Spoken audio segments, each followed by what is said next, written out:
Hey guys, welcome back to my channel. So in today's video I'm going to be doing something super different and much more related to my uni course. I am currently a second year student at Swansea University and I am doing a healthcare science programme. Now, especially with the whole coronavirus pandemic, frontline workers and healthcare workers, social care workers, everyone on the front line has become so important. So I definitely think with the upcoming generation there should be more and more people that want to join the NHS. So I thought, when I was in school in year 12, year 13, I really didn't know what I wanted to do, and I really wish there was someone I could have asked or something I could have seen that advised me on what it's actually like to do a healthcare science course in university, whether that's medical school, whether that's being a cardiac physiologist, an audiologist, a radiotherapy physics technologist, whether that's anything NHS related. When I was in school, I always thought, okay, so if I want to go into the NHS, I can be a doctor or a nurse. No. I was so sort of like narrow-minded, and the thing is, we don't really think outside of that box. You know, you associate, oh, NHS with a doctor and a nurse. There are so many other branches that you can go down. If you're really interested in breathing, there's respiratory ones, there's audiology ones, there's cardiac physiology ones, there's radiotherapy ones. There's so many different things to choose from, and I'm sure you will find something for you. So in this video, I'm going to let you know my experiences doing a healthcare course at Swansea University, and specifically at Swansea University. I'm sure lots of different universities do it slightly differently, and I'm sure they're generally the same, but obviously I go to Swansea, so I'm going to be telling you my experiences from my university. So first things first, I guess a bit about me. I'm Jess. I went straight into my course, which is Radiotherapy Physics. From school, I took maths and the 3 sciences at A-level, did quite well, and then went straight into the course. The reason I chose this course is because I've always wanted to help people who knew me from primary school, secondary school. Everyone will say that I've always wanted to help, but I didn't really want to be a doctor because I just feel like that's so much training, and yet the payoff is incredible. But I love school. I love school. Everyone will say, you know, I was always at school, I never missed school, but I think there's only so much education I can take, and especially when you're working in healthcare, there's continual progression anyway, so you're always learning on the job. And especially in cancer treatments and radiotherapy, there is always going to be continual development in the field because it's ever changing and there's always new technology, so it's just a really interesting field to be in. So for my first day at university, I was super nervous. It was actually my birthday, so I don't know whether that was like a blessing or a curse, but it kind of broke the ice a little bit. But I'm on a course with 3 amazing guys, Joe, Zach and Tom. Like, shout out to you guys. You guys are just like the bomb.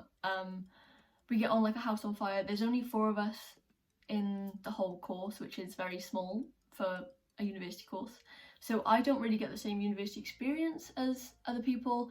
We have to go to our lectures because it's a healthcare course and like you need to know your stuff. There are mandatory sessions such as manual handling that you require when you go into hospital, things like that that are mandatory and you need to do every year so that you can go into clinical practice and do your placements. Placements are a big thing with healthcare courses. My course in itself needs 50 weeks of placement. Now, that's basically a whole year. That's a whole year on placement, and you do that over the 3 years. So for my personal course, first year you do 10 weeks of placement, second year you do 15, and the third year you do 25, which is a lot of placement, but it gives you the experience so that when you can go out into like the real world and get a job, you know exactly what you need to do. You've had all the clinical experience and the practice so that you can actually go into the job with the full knowledge that you know what you're doing. Also, for my course in particular, I know with nursing this isn't so much the case, and I think nursing actually has sort of the same amount of placement per year, so they have something like 16 weeks for second and third year, something around that. But for my course, I'm actually situated around Wales, so for each placement you don't just do like a big old block of like 16 weeks or whatever.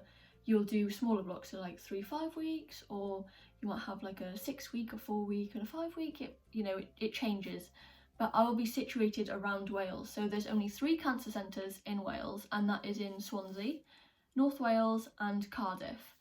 Now, I will be doing a placement block in each of those places so that you get the experience of different hospitals and how they work, because every centre does something differently.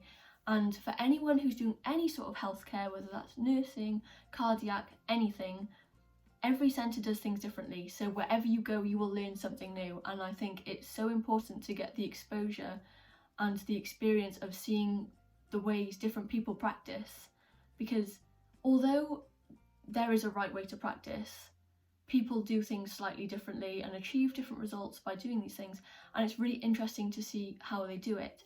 For my course, for example, each of these different places actually uses a different system.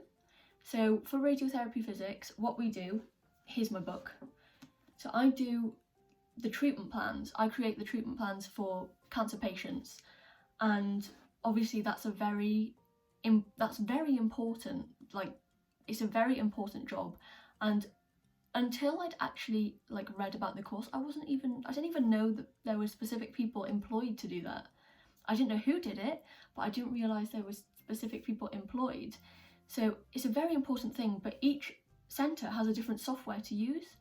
So it's really good going to the different centres and using their different softwares, learning how to do it, and yeah, just how the different centres operate is really interesting.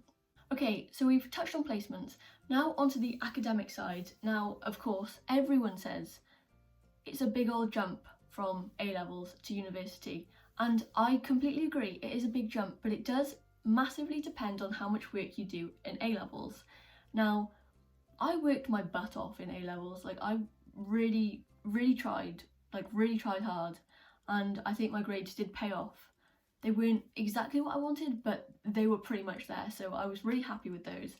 And if you do a lot of work at A-levels, naturally you're going to do a lot of work at uni, so it will, the progression will follow you, and I think you'll find the jump fine. But if you don't do that much work, I think you probably need to sort of step it up a little bit, because you will notice a big jump if you don't do any work. That's when you'll notice the biggest jump. So my advice is, while you're in A-levels, or even if you've applied for your university course and you've got a conditional offer and you're just waiting for, where you're going to go, it would be worth researching into topics and potentially books and things like that of your course, whether it's healthcare or not, whatever you want to do.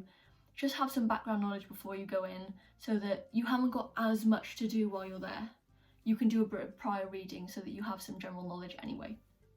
So thank you for watching today's video. I've had to split this video in 2 because it was getting super long. So if you want to see part 2, make sure that you subscribe to my channel, comment down below that you want to see it. If you have any questions for me, just let me know, whether it's about Swansea Uni, about healthcare science courses, about any courses, just let me know and I'll try my best to help.